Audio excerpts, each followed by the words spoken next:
ગૌરવવંતી સાંસ્કૃતિક વિરાસત એટલે કોઈ જૂની વસ્તુ કે ઇતિહાસ નથી, પણ આપણી જીવનશૈલી, પરંપરા, કલા, આવડત અને માન્યતાઓ માત્ર ભૂતકાળ નહીં પણ ભવિષ્યની ઓળખ છે. આપણો ભારત દેશ એ વિવિધતાનો બગીચો છે.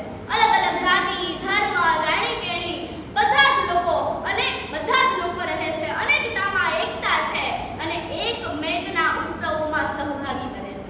મિત્રો, આપણી ભારત દેશની સાંસ્કૃતિક વિરાસતને ધર્મ, સમાજ અને અર્થવ્યવસ્થાને પણ જોડે છે. કે ચરખાથી લઈને જેમ સ્વાવલંબન શીખ્યું, એવી રીતે હળથી ટ્રેક્ટર સુધીની યાત્રા આપણને એ બતાવે છે કે કેવી રીતે આપણું પરંપરાગત જીવન એ આધુનિક શોધ અને ટેકનોલોજી સાથે જોડી શકે. જેમ ગુરુકુલથી જ્ઞાનનો દીવો પ્રગટે અને વેદોથી વસુદેવ કુટુંબકમની ભાવના સાકાર થાય. ઉપનિષદ, મહાભારત, રામાયણ જેમના થકી આપણને ધર્મ, સત્ય અને કર્તવ્યનો આપણને માર્ગ બતાવે.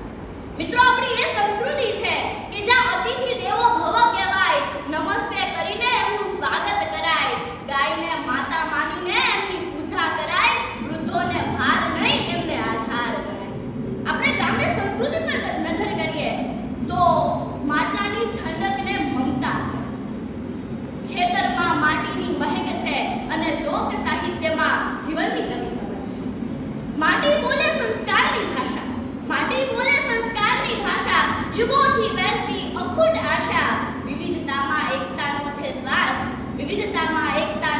શ્વાસ, એ જ છે મારા ભારત દેશનો વિશ્વાસ. મિત્રો, વિદેશમાં પણ આપણી ભારતીય સંસ્કૃતિનું અનુકરણ કરવામાં આવે છે. યોગ, આયુર્વેદ, ધ્યાન તંત્ર શીખવાડવામાં આવે છે.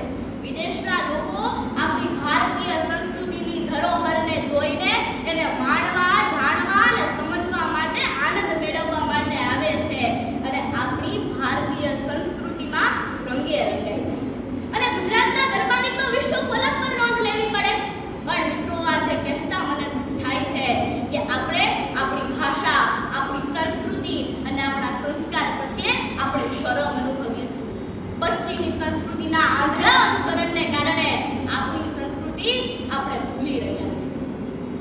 મિત્રો, એક દુનિયાનો સર્વશ્રેષ્ઠ ફૂટબોલ પ્લેયર એવો લાયોનેલ મેસી